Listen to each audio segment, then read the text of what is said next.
प्रिय छात्रों, इस चैनल में आपका बहुत बहुत स्वागत है। आज मैं क्लास 9th के एनसीईआरटी फिजिक्स का chapter number 5 work and energy अर्थात कार्य और ऊर्जा का वीडियो लेक्चर दे रहा हूं, जो बेहद ही महत्वपूर्ण है। तो चलिए शुरू करते हैं।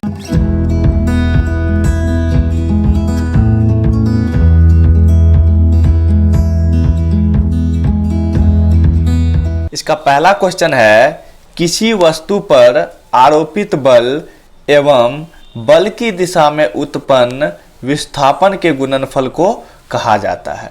मतलब सीधा सीधी ये समझिए कि बल और विस्थापन के गुणनफल को क्या कहा जाता है। ठीक है, तो बल और विस्थापन के गुणनफल को कहा जाता है कार्य। W बराबर F इंटू एस। F का मतलब हो गया बल और S का मतलब हो गया विस्थापन। तो बल और विस्थापन के गुणनफल को क्या कहा जाता है? कार्य कहा जाता है। तो इसका राइट आंसर होगा ऑप्शन सी, कार्य। दूसरा क्वेश्चन है, कार्य को सूचित किया जाता है। कार्य को किससे सूचित करते हैं? P से, W से, K से, इनमें से कोई नहीं। तो कार्य को W से सूचित किया जाता है। तो क्वेश्चन नंबर 2 का राइट आंसर ऑप्शन बी होगा। तीसरा क्वेश्चन है, कार्य का एसआई मात्रक होता है। कार्य का एसआई मात्रक होता है जूल, वाट, जूल प्रति सेकंड और सेकंड। तो कार्य का एसआई मात्रक होता है जूल। तो तीसरा का राइट आंसर हो जाएगा ऑप्शन ए, जूल हो जाएगा। क्वेश्चन नंबर 4 है, कार्य का सीजीएस मात्रक होता है। ऑप्शन है जूल, अर्ग, वाट, इनमें से कोई नहीं। तो इसका राइट आंसर हो जाएगा अर्ग। 4 का राइट आंसर ऑप्शन बी हो जाएगा अर्ग। क्वेश्चन नंबर 5 है, 1 जूल कितने अर्ग के बराबर होता है? 10 का पावर 7 अर्ग, 10 का पावर 8 अर्ग, 10 का पावर 6 अर्ग, इनमें से कोई नहीं।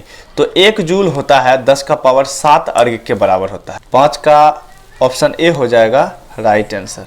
1 जूल 10 का पावर 7 अर्ग के बराबर होता है। क्वेश्चन नंबर 6 है, छठा क्वेश्चन है, जब बल और विस्थापन एक ही दिशा में हो तो किया गया कार्य होगा। यहाँ पे देख रहे हैं कि एक लड़का कुछ भार लेके सर पे सीढ़ी के ऊपर चढ़ रहा है। ठीक है, और बल भी ऊपर की ही दिशा में लग रहा है। मतलब जिधर बल लग रहा है उसी दिशा में डिस्प्लेसमेंट भी हो रहा है। ठीक है, तो देखते हैं कि इसका राइट आंसर क्या होगा। धनात्मक, ऋणात्मक, शून्य, इनमें से कोई नहीं। जब एक ही दिशा में बल और विस्थापन दोनों कार्य कर रहा हो तो उस स्थिति में थीटा हो जाएगा 0 डिग्री। और W बराबर होता है, मतलब किया गया कार्य बराबर होता है FS cos थीटा। F का मतलब बल हुआ, S का मतलब विस्थापन हुआ, cos थीटा की जगह पर 0 डिग्री। FS cos 0 डिग्री का मान होता है 1, तो सीधा निकल गया FS। चूंकि FS जो है पॉजिटिव में है, ठीक है, इसलिए इसका राइट आंसर हो जाएगा धनात्मक। ऑप्शन ए हो जाएगा इसका राइट आंसर। तो याद रखिए कि जब बल और विस्थापन एक ही दिशा में कार्य कर रहा हो, ठीक है, तो उसका कार्य हो जाएगा धनात्मक। क्वेश्चन नंबर 7 है, जब बल और विस्थापन परस्पर लंबवत हो तो किया गया कार्य। यहाँ पे देख सकते हैं कि एक लड़का कुछ भार को सर पे रखे हुए है और आगे की ओर चल रहा है। तो बल इसका ऊपर की ओर लग रहा है और डिस्प्लेसमेंट, विस्थापन इस दिशा में होता है। तो यहाँ जो एंगल बनेगा थीटा, ये हो जाएगा 90 डिग्री। ठीक है, और W बराबर होता है FS cos theta, FS cos 90 degree, FS cos 90 degree का मान होता है 0। तो यहाँ हो जाएगा FS को 0 से गुना करेंगे तो 0, मतलब कार्य जो है शून्य होगा। तो इसका राइट आंसर हो जाएगा ऑप्शन सी, शून्य। ठीक है, तो जब बल और विस्थापन एक दूसरे के लंबवत हो, परस्पर लंबवत हो, तो उसमें अगर कार्य पूछेगा तो कार्य कुछ नहीं होगा, मतलब शून्य होगा। क्वेश्चन नंबर 8 है, जब बल एवं विस्थापन एक दूसरे के विपरीत हो तो किया गया कार्य होगा। यहाँ पे देख रहे हैं कि एक लड़का सर पे कुछ भार लेके सीढ़ी के नीचे उतर रहा है। मतलब नीचे उतर रहा है, बल ऊपर की दिशा में लग रहा है और ये नीचे की ओर उतर रहा था। यहाँ पे जो थीटा बनेगा, एंगल बनेगा, वो 180 डिग्री होगा। और W बराबर होता है FS cos theta, FS cos 180 degree. FS cos 180 degree का मान होता है -1, इसको याद रखिएगा, -1। तो -FS हो गया, मतलब FS माइनस में है, मतलब किया गया कार्य ऋणात्मक होगा। ठीक है, तो इसका राइट आंसर हो जाएगा ऋणात्मक, ऑप्शन बी। नेक्स्ट क्वेश्चन है क्वेश्चन नंबर 9, कार्य करने की क्षमता को कहते हैं। तो कार्य करने की क्षमता को कहते हैं ऊर्जा, शक्ति, बल, इनमें से कोई नहीं। तो इसका राइट आंसर हो जाएगा ऑप्शन ए, ऊर्जा। कार्य करने की क्षमता को कहा जाता है ऊर्जा। नेक्स्ट क्वेश्चन है ऊर्जा एक डैश राशि है, अदिश, सदिश, दोनों, इनमें से कोई नहीं। तो इसका राइट आंसर हो जाएगा ऊर्जा एक अदिश राशि है। तो इसका राइट आंसर होगा अदिश, ऑप्शन नंबर ए, ऊर्जा एक अदिश राशि है। क्वेश्चन नंबर 11 है स्थितिज ऊर्जा एवं गतिज ऊर्जा के सम्मिलित रूप को क्या कहते हैं।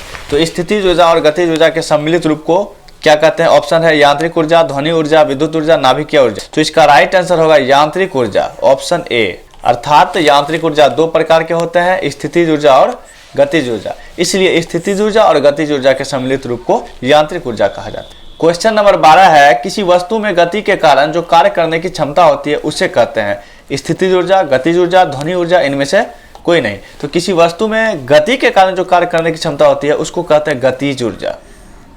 तो ऑप्शन बी इसका राइट आंसर होगा। बहता हुआ पानी, अगला क्वेश्चन है बहता हुआ पानी के पास होता है गतिज ऊर्जा, स्थितिज ऊर्जा, विद्युत ऊर्जा, इनमें से कोई नहीं। तो इसका राइट आंसर होगा गतिज ऊर्जा, क्योंकि बहते हुए पानी में गति होती है और गति के कारण जो कार्य करने की क्षमता होती है उसको गतिज ऊर्जा कहते हैं। क्वेश्चन नंबर 14 है नाभिकीय विखंडन या नाभिकीय संलयन से प्राप्त ऊर्जा कहलाती है सौर ऊर्जा। ये नहीं होगा क्योंकि सूर्य से जो ऊर्जा प्राप्त होगी उसको सौर ऊर्जा कहेंगे।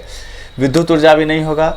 ठीक है, नाभिकीय ऊर्जा, चूंकि नाभिक से संबंधित यहाँ पे काम हो रहा है, नाभिकीय विखंडन हो रहा है या फिर नाभिकीय संलयन हो रहा है, तो इसके दौरान जो ऊर्जा विमुक्त होगा, मुक्त होगा, उसको हम नाभिकीय ऊर्जा कहेंगे। तो ऑप्शन बी जो है इसका राइट आंसर होगा। क्वेश्चन नंबर 15 है फाई या ईपी के द्वारा निरूपित होता है। पी का मतलब पोटेंशियल, ई का मतलब energy. Potential energy, potential energy का मतलब होता है स्थितिज ऊर्जा। ठीक है, तो राइट आंसर ऑप्शन बी हो जाएगा, स्थितिज ऊर्जा। तो फाई या ईपी के द्वारा कौन निरूपित होता है? स्थितिज ऊर्जा। नेक्स्ट क्वेश्चन है ईके के द्वारा निरूपित होता है। के का मतलब काइनेटिक, ई का मतलब energy. Kinetic energy that means गतिज ऊर्जा। तो राइट आंसर हो जाएगा गतिज ऊर्जा। तो गतिज ऊर्जा को हम ईके से स्विच करते हैं। नेक्स्ट क्वेश्चन है तनी हुई तीर धनुष के पास होती है गतिज ऊर्जा, स्थितिज ऊर्जा, विद्युत ऊर्जा, इनमें से कोई नहीं। तनी हुई तीर धनुष गति नहीं कर रहा है, विरामावस्था में है, इसलिए स्थितिज ऊर्जा होगा, क्योंकि स्थिति के कारण जो कार्य करने की क्षमता होती है उसको हम स्थितिज ऊर्जा कहते हैं। इसलिए इसका राइट आंसर होगा स्थितिज ऊर्जा। नेक्स्ट क्वेश्चन है बहता हुआ पानी के पास होता है।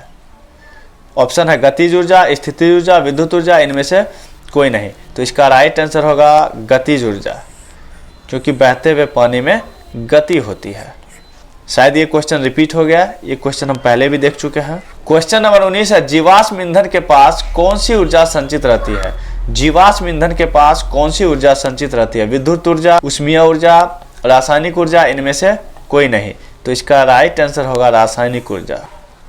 नेक्स्ट क्वेश्चन है यांत्रिक ऊर्जा को विद्युत ऊर्जा में कौन बदलता है? यांत्रिक का मतलब हुआ स्थितिज या फिर गतिज ऊर्जा, और उसको विद्युत ऊर्जा में कौन बदलता है? मोटर, डायनेमो, हीटर, इनमें से कोई नहीं। तो इसका राइट आंसर होगा डायनेमो होगा। डायनेमो में क्या होता है कि जैसे ही गति देते हैं, ठीक है, तो उससे इलेक्ट्रिक निकलने लगता है, इसलिए डायनेमो ही यांत्रिक ऊर्जा को विद्युत ऊर्जा में बदलता है। क्वेश्चन नंबर 21 है विद्युत ऊर्जा को यांत्रिक ऊर्जा में कौन सी युक्ति बदलती है? कहने का मतलब ये हुआ कि बिजली देते ही यंत्र गति करने लगे, तो ऐसा किस में होता है? मोटर में होता है कि डायनेमो में होता है कि हीटर में होता है कि इनमें से कोई नहीं? तो ऐसा मोटर में होता है, इसलिए किस जो है इसका राइट आंसर ऑप्शन ए हो जाएगा, मोटर। तो विद्युत ऊर्जा को यांत्रिक ऊर्जा में कौन बदलता है? तो मोटर बदलता है। क्वेश्चन नंबर 22 है विद्युत ऊर्जा को ऊष्मा ऊर्जा में कौन सी युक्ति बदलती है? मोटर, डायनेमो, हीटर, इनमें से कोई नहीं। तो इसका राइट आंसर हो जाएगा हीटर। हीटर में क्या होता है, जैसे ही इलेक्ट्रिक देते हैं, विद्युत देते हैं, तो इसमें से हीट निकलने लगता है, मतलब ऊर्जा जो है ऊष्मा के रूप में निकलता है। क्वेश्चन नंबर 23 है, कार्य करने की दर को कहते हैं। कार्य करने की दर को कहते हैं, मतलब कार्य करने की समय दर को कहते हैं।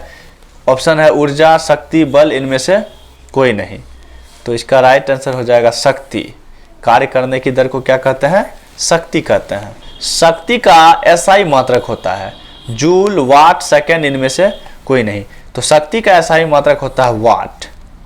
ऑप्शन बी राइट आंसर होगा। क्वेश्चन नंबर 25 है, जूल प्रति सेकंड को कहते हैं। ऑप्शन है वाट, न्यूटन, सेकंड, इनमें से कोई नहीं। तो जूल प्रति सेकंड को कहते हैं वाट। ऑप्शन ए इसका राइट आंसर होगा। 26 है, एक अश्व शक्ति होता है 546 वाट, 646 वाट, 746 वाट, इनमें से कोई नहीं। तो इसका राइट आंसर हो जाएगा 746 वाट। एक एचपी जो है, एक एचपी 746 वाट के बराबर होता है। एचपी का मतलब हॉर्स पावर, अश्व शक्ति। क्वेश्चन नंबर 27 है, एक यूनिट कहते हैं 1 kWh को, 10 kWh को, 100 kWh को, 1000 kWh को। तो इसका राइट आंसर होगा ऑप्शन ए, 1 kWh को। ठीक है, 1 kWh को एक यूनिट कहा जाता है। इसी 1 kWh को हम एक BOT भी कहते हैं, बोर्ड ऑफ ट्रेड यूनिट कहते हैं, बोर्ड ऑफ ट्रेड यूनिट कहते हैं। क्वेश्चन नंबर 28 है, ऊर्जा का व्यावसायिक मात्रक होता है जूल, वाट, किलोवाट, घंटा, इनमें से कोई नहीं। तो इसका राइट आंसर हो जाएगा किलोवाट घंटा। Option C.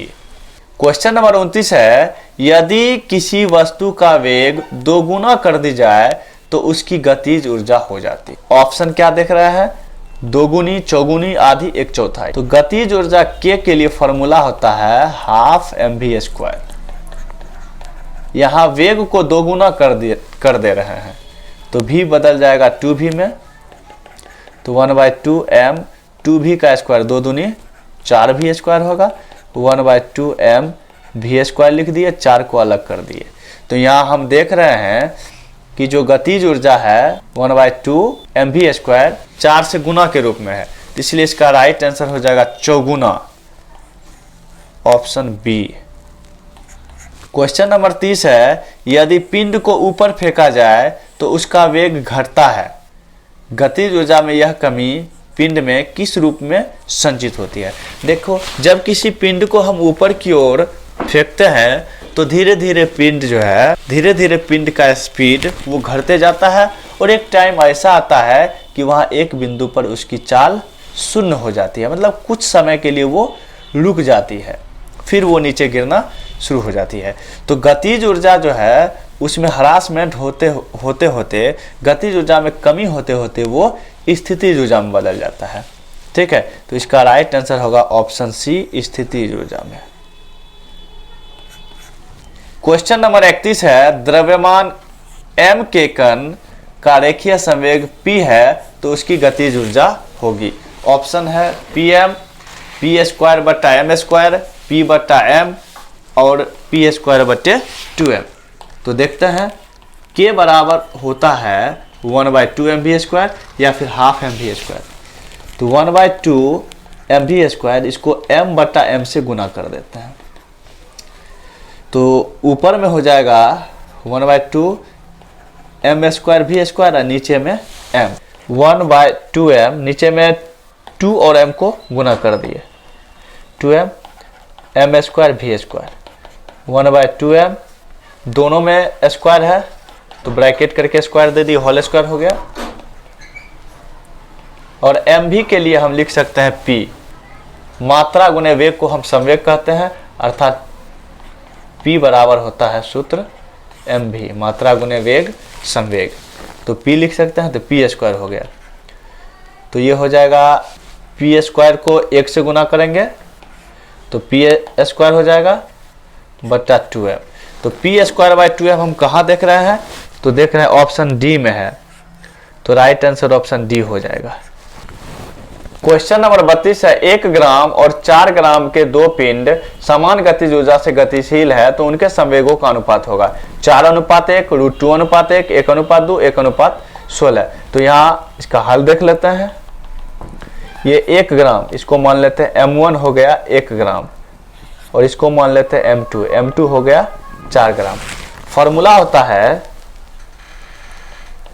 K बराबर p² बटे 2m। ठीक है, तो यहाँ पे गतिज ऊर्जा समान है, तो K1 के लिए फॉर्मूला हो जाएगा p1 का स्क्वायर बटा 2m, और K2 के लिए फॉर्मूला हो जाएगा p2 का स्क्वायर बटा 2m2। यहाँ पे 2m1 होगा, 2m2।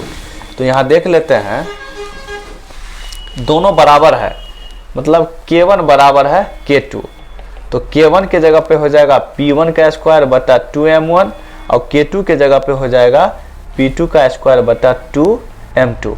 तो चूंकि p1 स्क्वायर और p2 स्क्वायर इसको अनुपात में निकालना है, तो p1 स्क्वायर, ये जो p2 स्क्वायर हम देख रहे हैं इसको हम इधर रख देंगे और 2mn स्क्वायर को इधर कर देंगे, तो p1 बटा p2 का स्क्वायर, इधर हो जाएगा 2m1 ऊपर चल जाएगा, 2m2 नीचे, 2 से 2 कट जाएगा। तो यहाँ हम देखते हैं p1 बटे p2, इसका होल स्क्वायर कर देंगे क्योंकि p1 पे भी स्क्वायर है p2 पे भी है, तो होल स्क्वायर हो जाएगा बराबर m1 बटे m2। p1 बटे p2 का स्क्वायर, m1 कितना है, तो m1 है 1 ग्राम, 1 हो जाएगा, m2 है 4 ग्राम, मतलब 4 हो जाएगा। अब यहाँ स्क्वायर को हम बराबर के उस पार ले जाएंगे तो ये रूट बदल जाएगा, p1 बटा p2 रूट अंडर 1 बटे 4।